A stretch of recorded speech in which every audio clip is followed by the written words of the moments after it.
2023 թվական 10 մարզիկ, 10 հնարավորություն, երկամարտի 10 մեդալ Եվրոպայի առաջնության տղամարդկանց պայքարում, ևս 3-ը կանանցից եւ մեր ընտրանին առաջինն է թիմային հաշվարկում։ 2024 թվական 10 մեծ, 16 փոքր մեդալ եւ երկրորդ տարին անընդմեջ Հայաստանը լավագույնն է Եվրոպայում։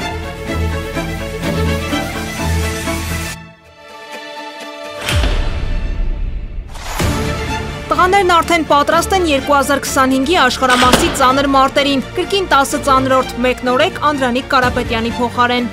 Աշխարհի առաջնության ժամանակ ինքը 2 անգամ կրկնեց։ Էգեր Փաշի, եթե ես այստեղից առանց մեդալի գնացի, ես այլևս չեմ մարզվելու։ Անդրանիկին կփոխարինի մնացական Աբրահամյանը, նա մեծահասակների հարթակից առաջին անգամ կպոկի ու կհրի ծանրաձողը։ Այս քաշում կարող էր լինել նաև Սուրեն Գրիգորյանը, խանգարեց վնասվածքը։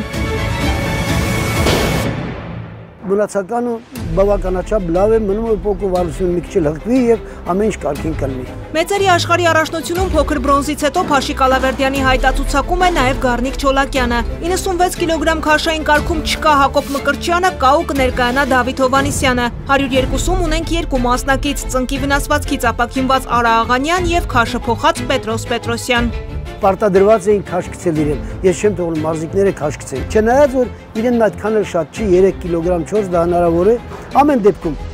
հակառակ է թե անհակառակ է պետք է թիմի համար օրինակ 102 մասնակցի։ 109-ում Գարիկ Կարապետյանին է միացել Սիմոն Մարտիրոսյանը։ Ծանրորդ ով այս քաշում 2021-ին դարձել է օլիմպիական փոխչեմպիոն։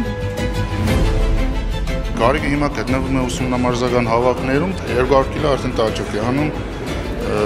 փողում վարժությունն է 170 կիլո, արդեն շատ լավ է։ Գերծանր պայքարում մեր միակ ու անվիճելի առաջատարը Վարազդատ Լալայանն է։ Աշխարհի ու Եվրոպայի գործող չեմպիոնն ընթացիկ հավաքին արդեն իսկ հրել է 250 կիլոգրամ։ Ըստ հավաքականի գլխավոր մարզչի կարող է ավելացնել ևս 5 կամ 10 կիլոգրամ։